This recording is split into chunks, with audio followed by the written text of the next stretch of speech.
Now, so by the way, is there any doubt from the previous topics that we have discussed?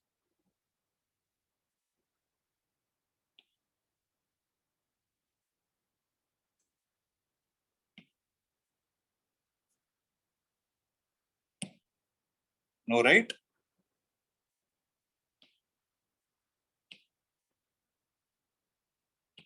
Now listen to this. So now what is the name of this chapter? Magnetism and its matter, right? So that is the name of this chapter. So we have seen what is magnetism and how do permanent magnets possess magnetism. So in the beginning of the chapter, I would have told you one important statement that every material in this world will possess magnetism. Accepted? So all these things we have already discussed. So every material possesses magnetism. And now comes a question.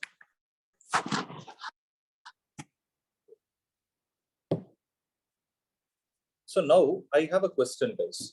Suppose I have a material in my hand. Okay, let's say an iron rod. And if I take that iron rod close to iron particles, will it be able to attract it? I just have an iron rod. Okay, let's say this pencil is an iron rod, and I take this iron rod close to some iron particles. Will it be able to attract?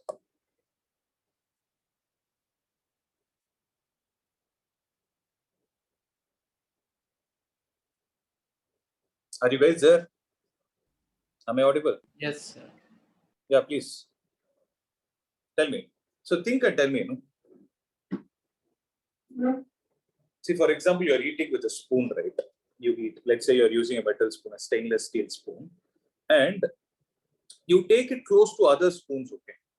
Will the spoon with which you're eating be able to attract the other spoons which are close to it? Let's take this example. No, sir. Naturally, it doesn't happen, right? But now I have a question. So the spoon with which you're eating, is it possible for you to do something to it so that our requirement is achieved? Means I want the spoon with which you're eating to attract the other iron particles which are there around it. Is it possible to make it? Yes, sir, it's possible. How will you do it? Passing Induction, electricity through it.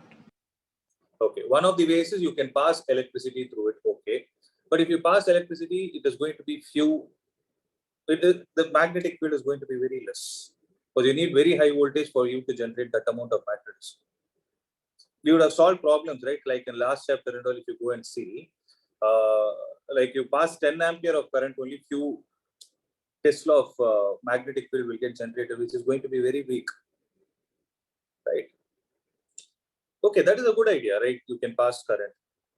But is there any other way that you can do so that this material is magnetized without passing it? Induction. That's right. So you can carry out a process called as induction.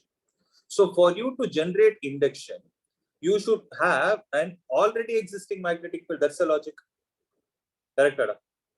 So the spoon is there. Inside the spoon, there is no magnetism. So I can say that the net magnetic dipole moment inside it is zero. That is the reason why it is not able to attract any other particles. But if you are able to create such a change within that material in such a way that there is a small amount of magnetic dipole moment existing in it, then what will happen? Then the material will get magnetized. Then it will develop the property to attract other particles. Guys, are you able to think of the logic? Right. Now, since you told me induction, how is it possible? What can we do? So induction can be taken from an already existing magnetic field. So if I have to think of already existing magnetic field, I can either think of a current carrying conductor or a permanent magnet itself. Right. So listen to this carefully, guys. So this is the spoon about which I'm talking about. Let's say this is the magnet. Okay. So this is a permanent magnet. This remote is the permanent magnet. It has a north pole and a south pole. If I take this close to the spoon, yes, it will be able to attract it. Right.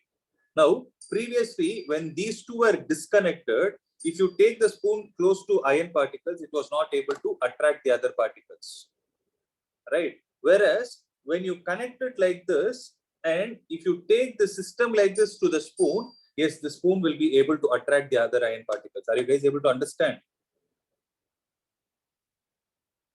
Yes, sir. There is a reason why it is happening. The physics behind it, that is what we are going to see. But you need to understand why you're studying it, right? So there should be a reason for it.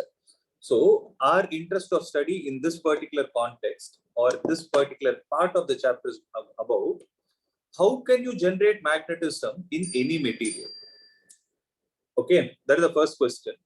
Second is, based on the extent to which you are able to create the magnetism in a given material, based on the extent to which you are able to create the magnetism in any material, the material which is getting magnetized are basically classified into three types, which I'm sure you guys would have heard.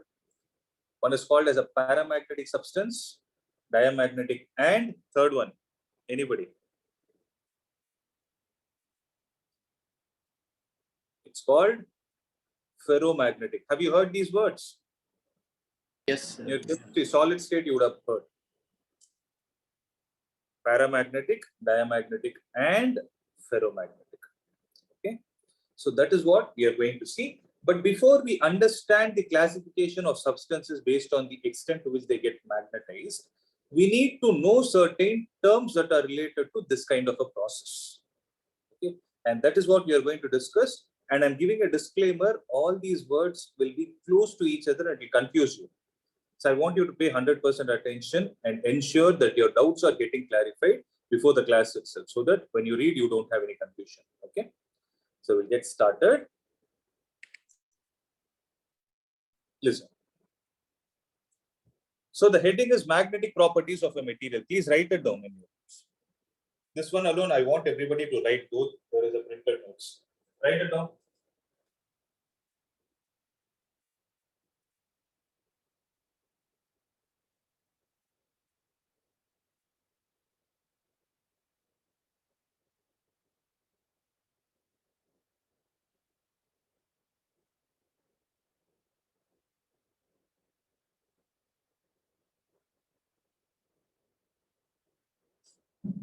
So rotate. So what are the terms? The first term that we are going to talk about is magnetizing field. So write down the word magnetizing field. Okay. Let's say you're the person who has found this word for the first time. Okay, you have coined the word to it. So what do you understand from this name? Let's say, or else take it like this. I'm telling this word to you for the first time. Magnetizing field. From the basic English, what is that you're able to understand? This field can magnetize an object. This field will have the strength to magnetize the material. See, for example, I showed you a small thing, right, where I had my pencil, which was the spoon, and the remote control, which was the permanent magnet. So the magnetizing field is generated due to whom? Is it because of the spoon or the permanent magnet? Permanent magnet. Permanent magnet means if you bring the permanent magnet close to any material, then the field which is generated due to the permanent magnet or the magnetic substance is what is generating the magnetic field in the given material. Okay, so please make a clear note of it. When a magnetic material is placed in a magnetic field, a magnetism is induced in it. Right? What do we mean by induced, guys? We have already seen this word previously. Right. So there is something called as electrostatic induction, which we have discussed. Right. So there we would have seen this polarization, all those things. There is something called as electrostatic induction. In similar way, we have something called as magnetic induction also. And that's what we are trying to talk about. Okay. So now let's give a definition. So what is the definition of magnetizing field? The magnetic field that exists in vacuum and induces magnetism is what is called as a magnetizing field. For example, you take a solenoid. Okay, last chapter we would have discussed about solenoid. So what is the inner core made up of?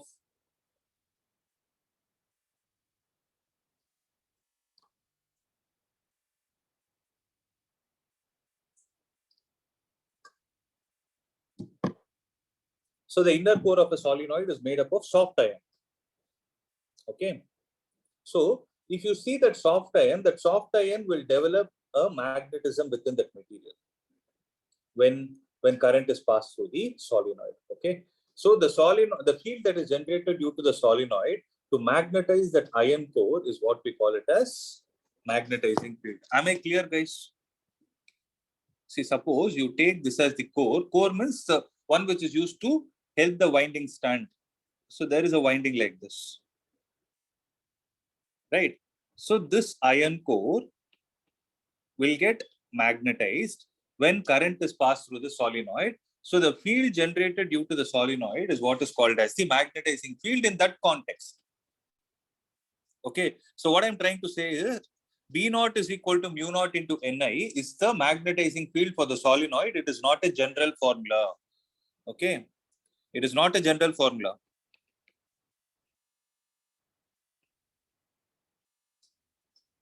Please have this in your mind. And this field is called as the magnetizing field called by the so-called free current in the solenoid. Am I clear with what is magnetizing field? So the magnetic field that exists in vacuum and induces magnetism in other material is what is called as magnetizing field. Shall we proceed, guys? Yes, sir. Okay. So due to this magnetic field, what is getting generated? So magnetizing field is the input. Magnetizing field is input. Then what is the output that is getting generated? The output is nothing but a magnetic induction. Induction is a process which has already happened. So now the next topic that we are going to see is magnetic induction. Okay. Now I want to explain a small concept. I want you guys to answer it. Okay. Suppose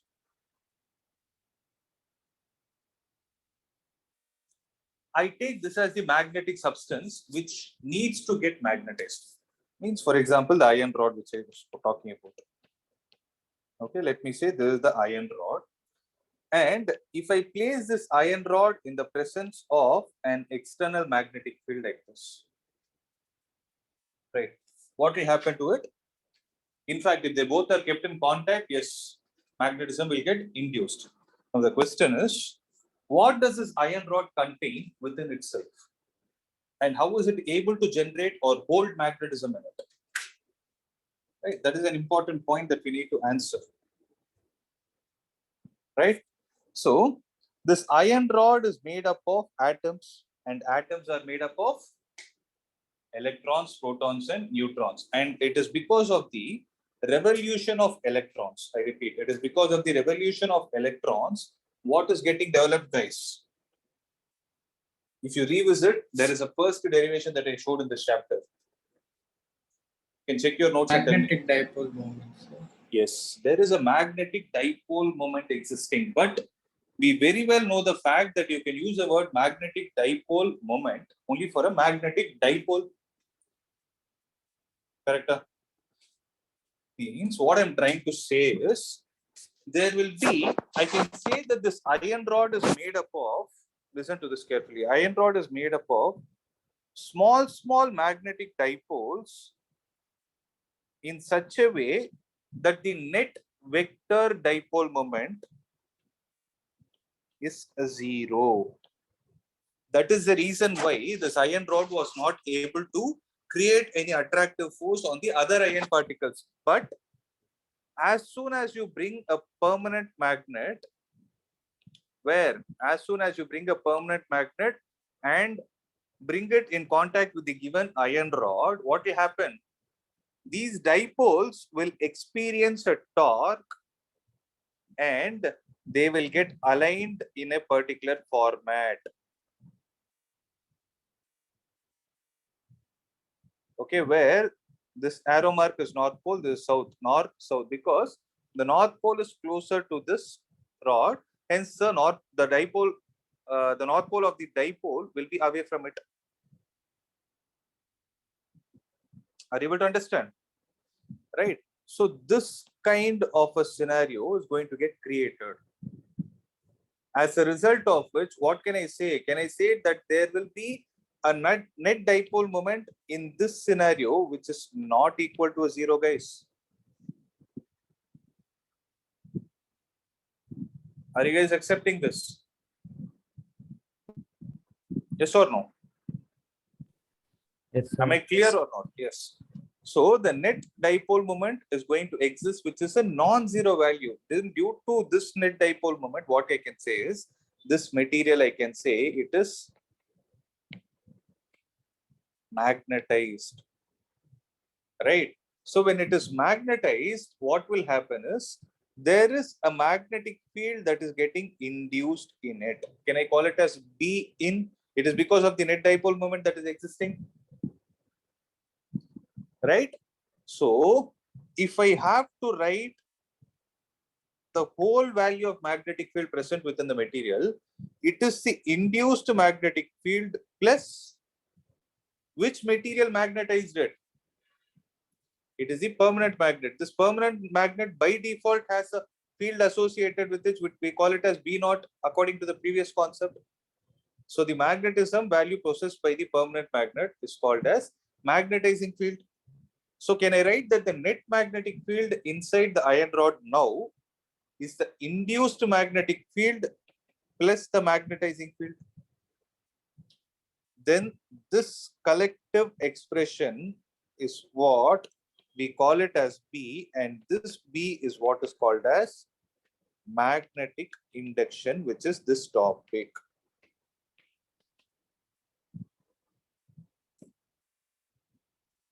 Clear, guys? So this is what we call it as magnetic induction. Sir, B naught is Sir, the then- magnetic field inside the material, no, sir?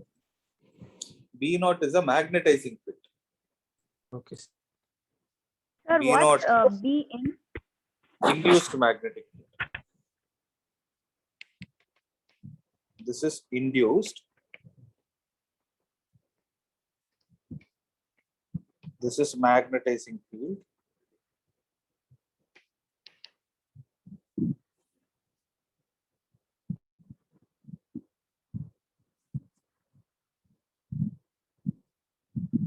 Okay.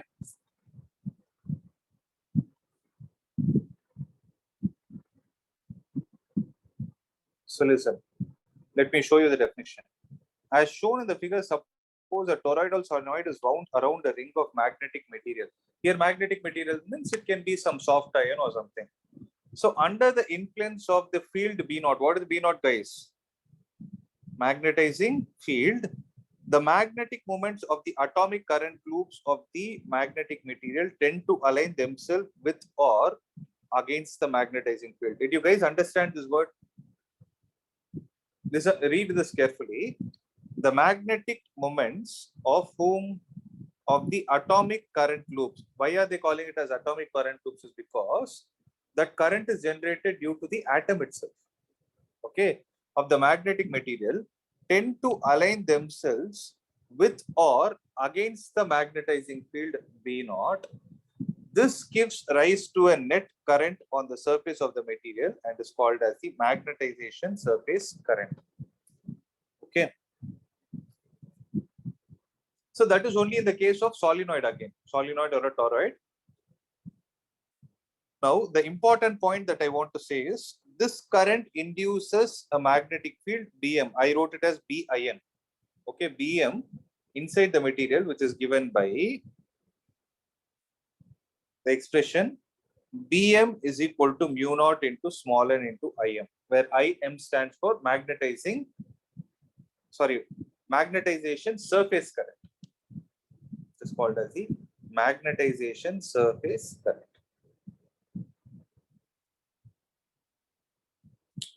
Okay.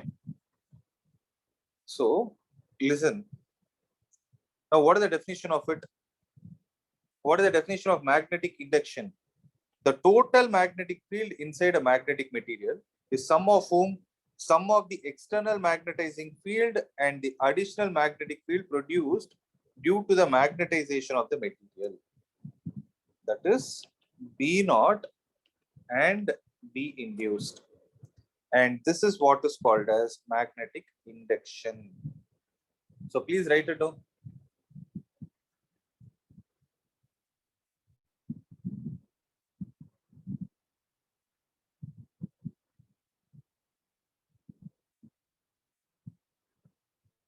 I want everybody to write it down. So the total magnetic field inside a magnetic material is sum of the external magnetizing field and the additional magnetic field produced due to the magnetization of the material. And this is called as magnetic induction B. Okay, that is one definition. See, generally going forward, what will happen is every particular physical term will have two definitions. So this is the first definition. The second definition is the magnetic induction may also be defined as the total number of magnetic field lines of force crossing per unit area normally through a material. Please write it down. So magnetic induction may also be defined as the total number of magnetic field lines of force. So what do you mean by total number of magnetic field lines? Can someone tell me what is the definition of electric flux?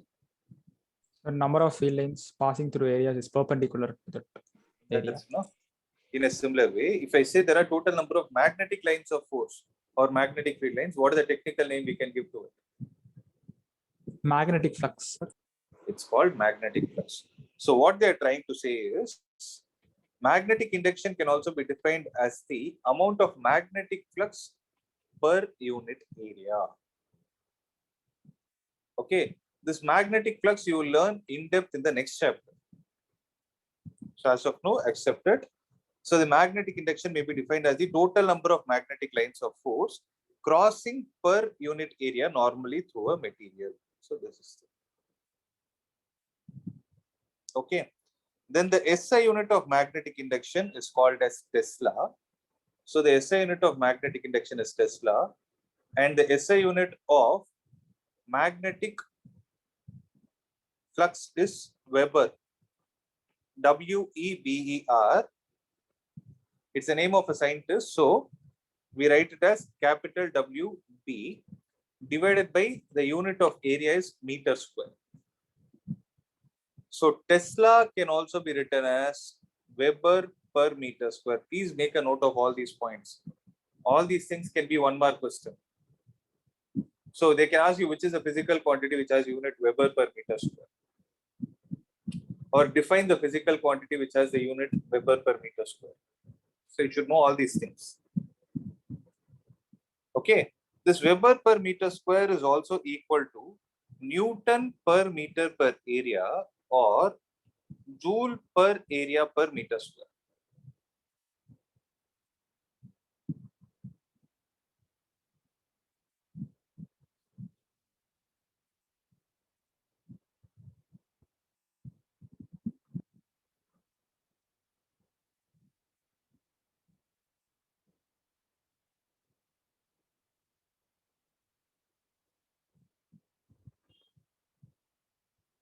Okay.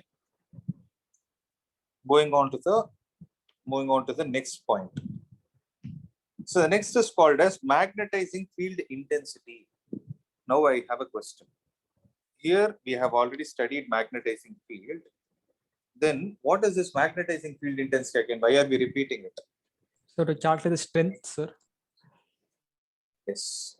Because when you talk about intensity, you talk about the strength of that particular material. So we know that magnetizing field is that kind of a field which can magnetize other materials. But if you are able to speak about the extent to which it will be able to magnetize the other material, then it has to be spoken in terms of magnetizing field intensity. Right? As the name suggests, the ability of a magnetizing field to magnetize a material medium, and it is generally expressed in terms of H. So magnetizing field intensity, the symbol used is capital H. Okay. So this capital H is what is called as magnetizing field intensity or magnetic intensity, and this is the theoretical definition. But I told you already, there will be a theoretical definition and a mathematical definition. So it can also be defined like this. its magnitude may be defined as the number of ampere turns, that is number of ampere turns. So that is the meaning. Ampere is current and the number is capital N. So the number of ampere turns flowing around the unit length of a solenoid required to produce a magnetic field. So when you write the magnetizing field as B naught is equal to mu naught into N into I, right? This is the expression for magnetizing field, right? Right? So when you write this as the magnetizing field, then this N, small n into I is what is called as the magnetizing field intensity. So this is what we call it as the magnetizing field intensity. So we can conclude an important point here that B naught can also be written as mu naught into H.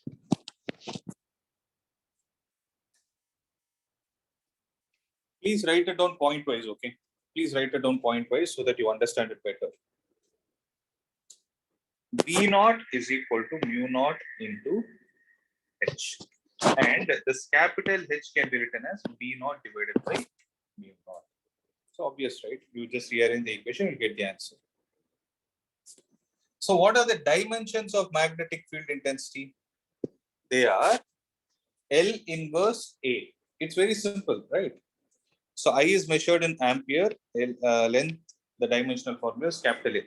So length inverse ampere is the dimension of magnetizing field intensity. Then what is going to be the SI unit, guys? SI unit will be ampere per meter or ampere meter inverse, right? This value is equivalent to Newton per meter square per Tesla or Joule per meter per Weber.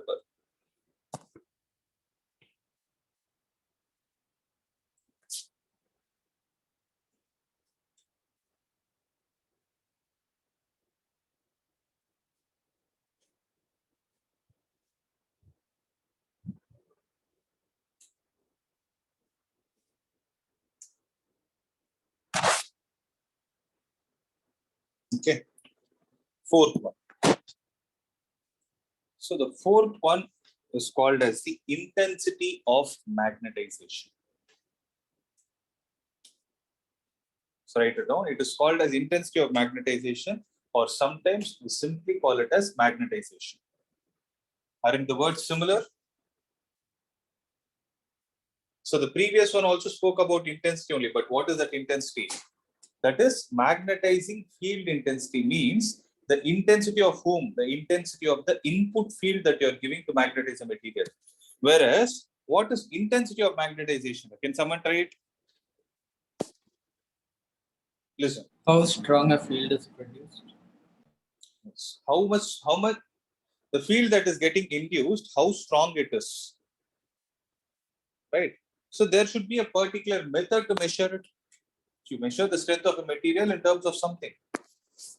So I already discussed one thing.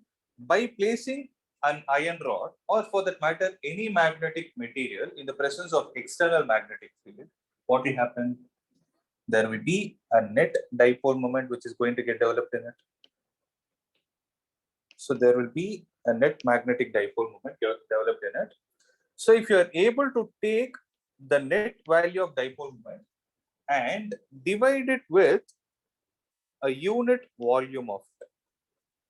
I repeat, if you take the net magnetic dipole moment and divide it with the volume in which you are considering it, then this particular parameter is what is called as intensity of magnetization.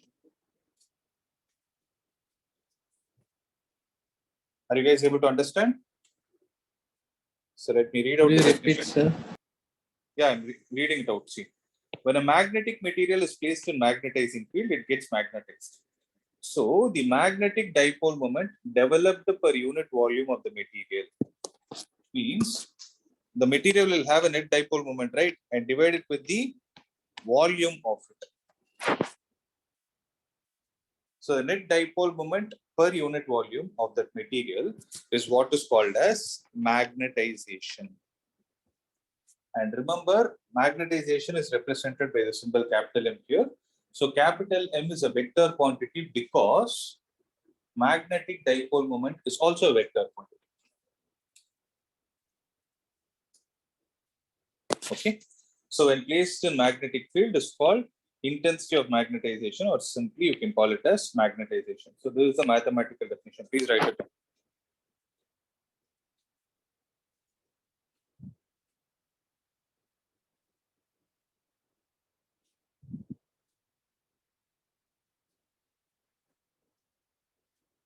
Okay. So all this 1 thing minute is could you go? yeah.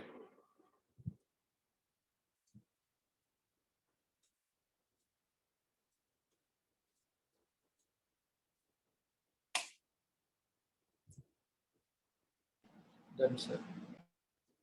Okay. Now listen. So here, if you want to write the magnetic induction, so which point was magnetic induction? The second point. If you want to write the magnetic induction, instead of writing it in terms of induced magnetic field and the external magnetic field, if you want to write them in terms of magnetizing field intensity and intensity of magnetization, that is, if you want to write B as a function of H and M, then it is written like this. B is equal to B naught plus B induced, right?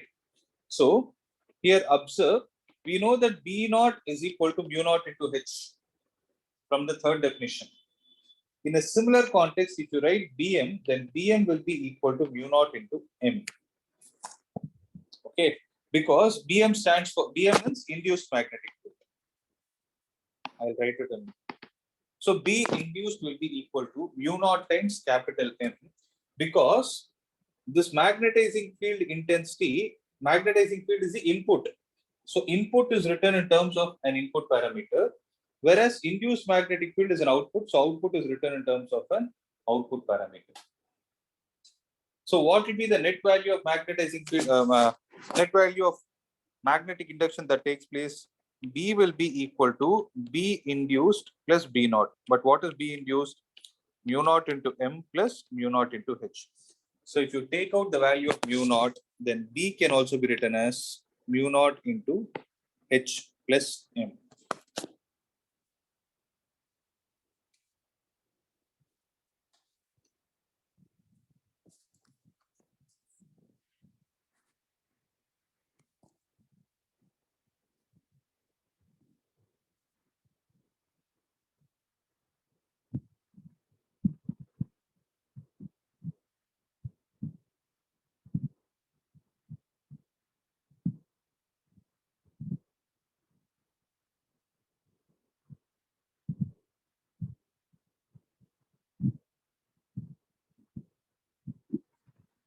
Then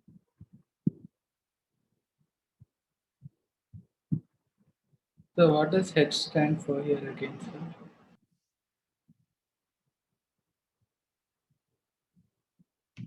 this thing, this H is what I spoke about. Okay. Magnetizing field intensity is H, magnetization is M. Okay.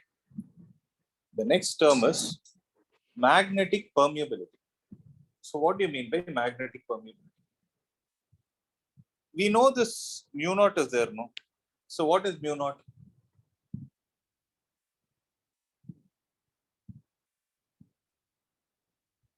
Magnetic moment, sir.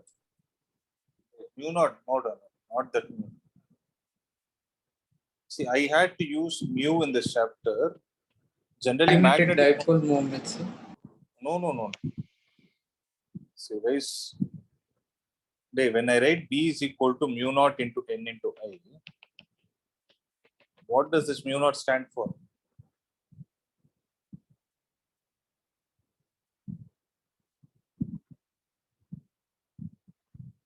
Is this not permeability of free space? See, last chapter we would have seen many formula, no? Mu naught I divided by 2 pi R. That mu naught is what I'm trying to talk about. Okay. So this mu naught is called as the permeability of whom? Permeability of Free space. free space. Now we are not going to see the permeability of free space. We are seeing the magnetic permeability. Means like the extent to which the free space is allowing the magnetism to exist. Even a magnetic material has to allow some extent to which magnetism can pierce through it. Right? It is then we can call that the material is a magnetic material, right? So permeability is the measure of the extent to which a material can be penetrated or permeated by a magnetic field. Means if I'm trying to pass magnetic field through this material, this iron rod should give me that allowance for the magnetism to pass through it. It is then I can say it is a magnetic material. So based on that, can I say every magnetic material will have a magnetic permeability associated with them? See, for example, instead of iron rod, if I take a plastic, if I try to place a plastic in magnetic field, like I take a plastic and attach it to a bar magnet, okay? The bar magnet will try to push the magnetic field lines into the plastic, but it does not allow much. That is the reason why it is not able to get magnetized because of the arrangement of dipoles in that material. It does not allow the external magnetism to pass through it, right? That is why plastic is not a magnetic substance. Are you guys able to understand? So for if I give you an iron rod and if I give you a plastic rod of the same measurements, of the same dimensions, then which material can you say is a better magnetic material?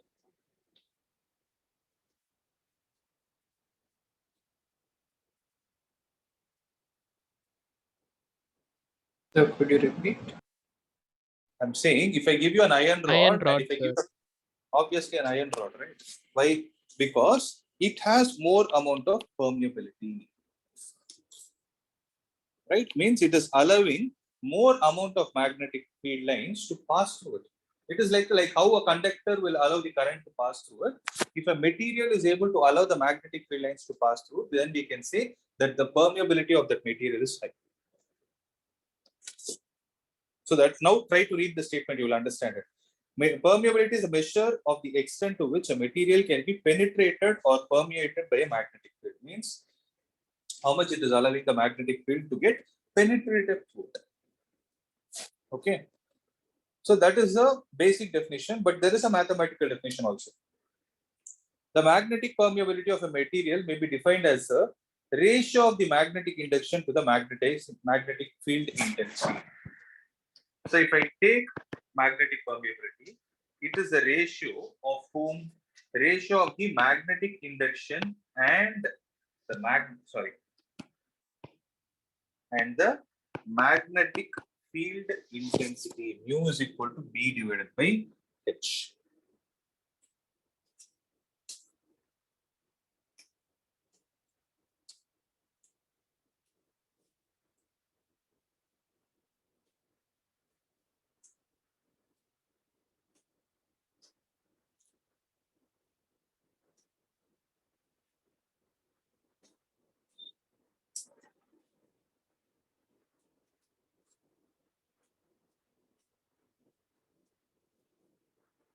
I hope I'm clear with this point, right? Everybody made a note of it. Now, what is going to be the SI unit of mu? So B is measured in Tesla and H is measured in ampere per meter. So Tesla meter per ampere is what is going to be the value of mu. That is the magnetic permeability of a magnetic substance. If you recollect, B is equal to mu naught ideal sine theta. dB is equal to mu naught ideal sine theta divided by 4 pi r square, where mu naught by 4 pi is how much? 10 power minus 7. Now recollect the unit, guys. Is it not Tesla meter per ampere? The same unit. Just trying to explain both so that you would remember it better. I hope I'm clear. So it is Tesla meter per ampere. So that is magnetic permeability. See, whatever you're learning in this chapter, it is almost similar to what you have learned in electrostatics also. Can you tell me what is equivalent to permeability in this chapter in electrostatics? Okay, sir, electrical. permittivity. K Yes, is sir. 1 equal to epsilon naught. But that epsilon naught or epsilon is what is the similar concept in terms of mu naught or mu in this chapter. Right. In a similar way, there is something called as a dielectric constant, which we discussed in electrostatics. Do you guys remember that? So every dielectric material will have, what are the dielectric guys? I'm sure you guys wrote this exam this week. Insulating materials. Dielectrics are basically insulating materials, right? Where do we use dielectrics? In the case of capacitors, why do we use them? Because they have the tendency to store more amount of charge without them leaking to the surroundings, right? So for every dielectric, there is an important parameter associated with it. What is it? We call it as dielectric constant, or what is the other name for dielectric constant? Let's see if you remember. Relative permittivity, sir. Very good. It's called relative permittivity. In a similar way, here we have something called as relative permeability. But this doesn't have any other name like dielectric constant. Relative permeability is only relative permeability, no other technical name. Okay. So how do we define relative permeability? It is defined as, so relative means you will write the suffix R. So relative permeability is what? It is the ratio of the permittivity of a magnetic material, and you're comparing the permeability of the magnetic material with a known quantity, that is mu naught. Correct? So mu R is equal to mu divided by mu naught. And this is what we call it as relative permeability.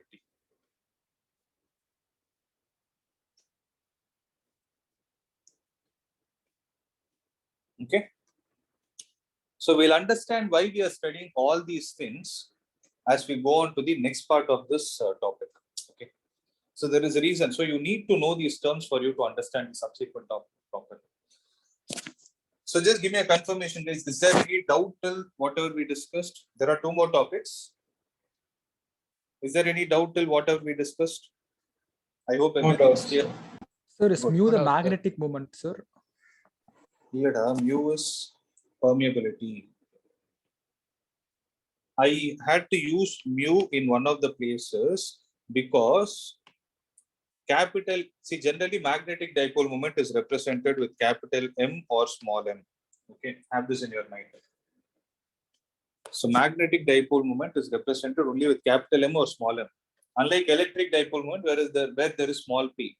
The reason I had to use mu in this chapter is because of the 4th one. The 4th topic, what is it? It is intensity of magnetization. No? For intensity of magnetization, we use capital M. That is the reason why I use mu. Okay. So basically, throughout magnetism, mu is used only for one thing. What is it? It is only for permeability. That is a universally fixed one. But in this context, I had to use only because of magnetization. So don't repeat it again. Magnetic permeability is mu.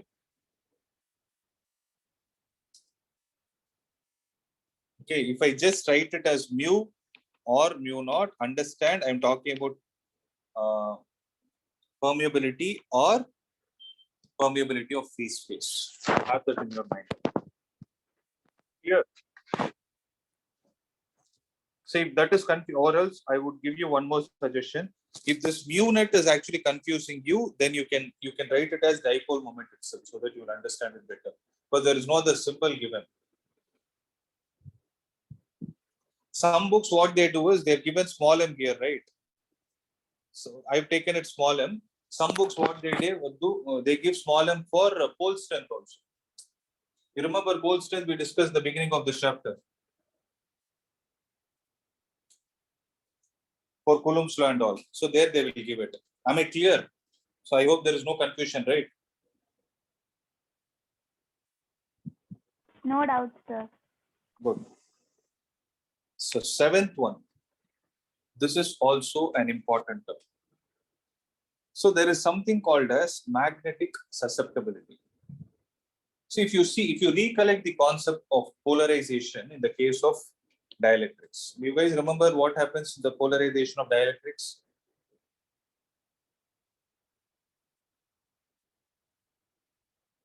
So when a dielectric is placed in external magnetic field, what will happen is, what does a dielectric contain within itself?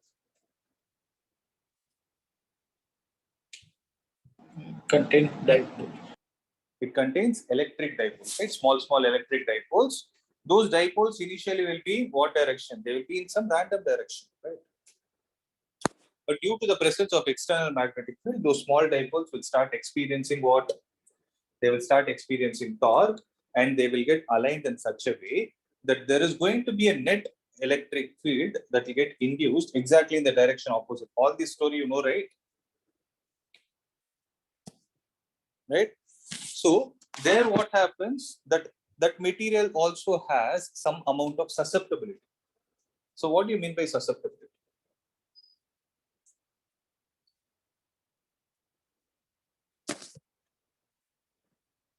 It's called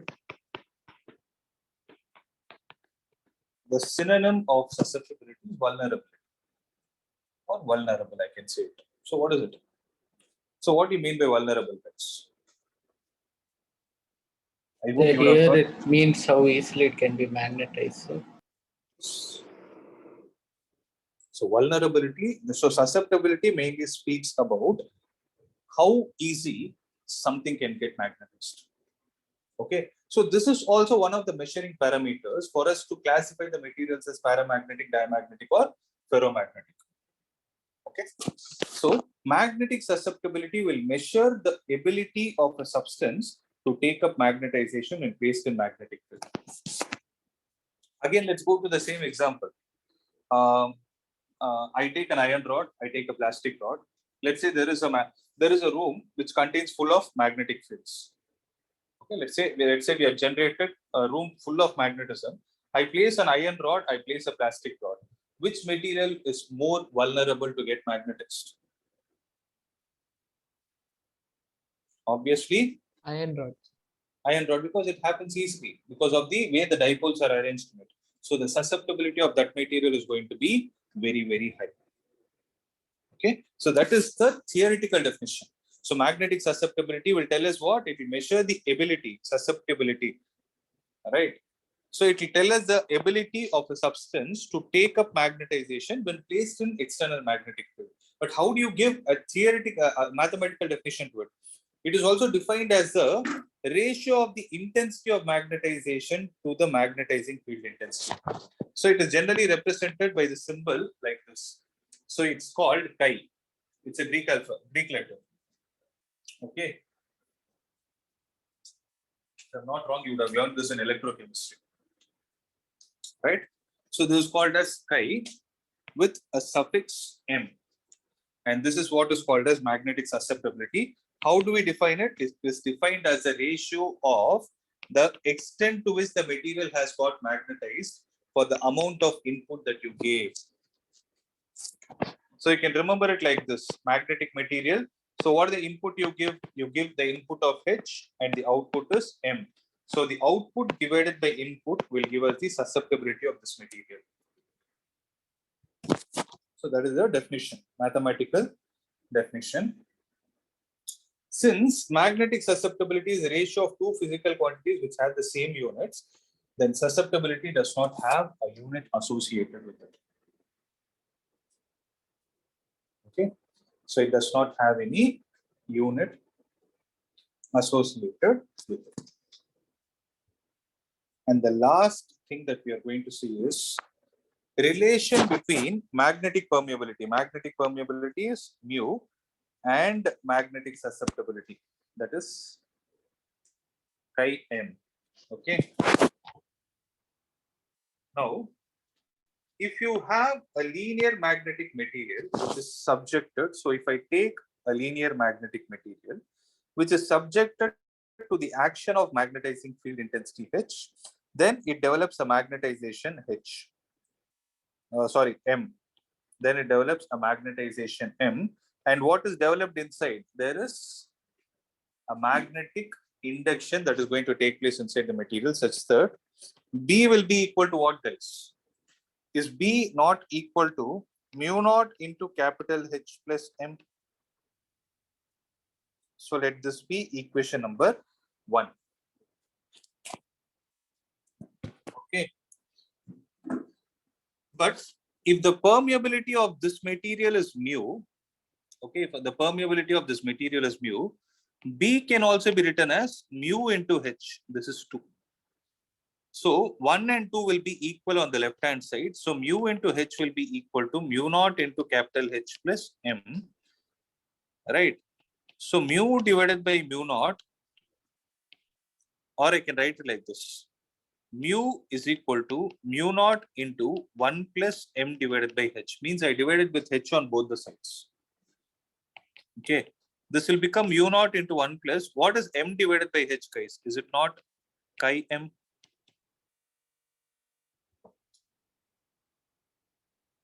Right? Now see. Mu divided by mu naught. So this is one of the relations. Okay. Mu divided by mu naught can be written as 1 plus chi into M. So chi M will be mu by mu naught minus 1. But what is mu by mu naught, guys? It is mu r, and it can also be written as mu r minus 1, or mu r will be written as 1 plus chi M.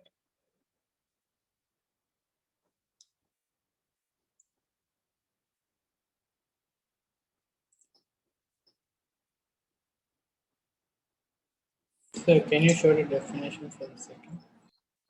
There is no definition. There is no definition. It is only a mathematical, it's a small derivation actually.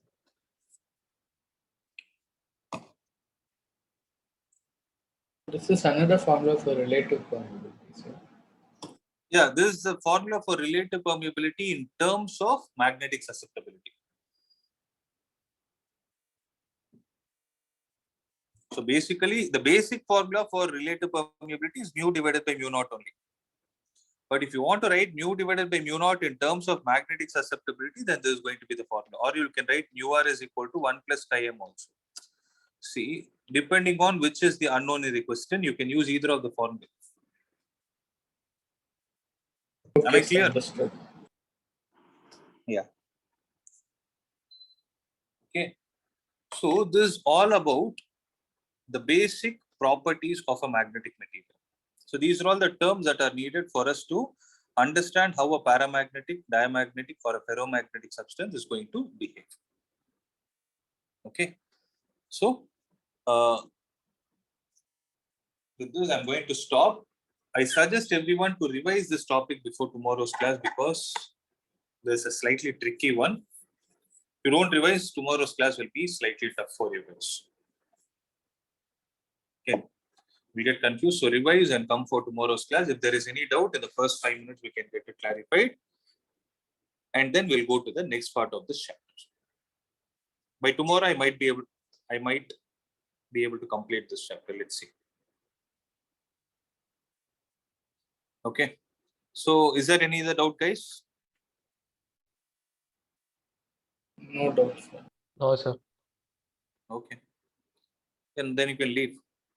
We'll see you. Thank you, sir. sir. Thank you, sir. Thank you, sir.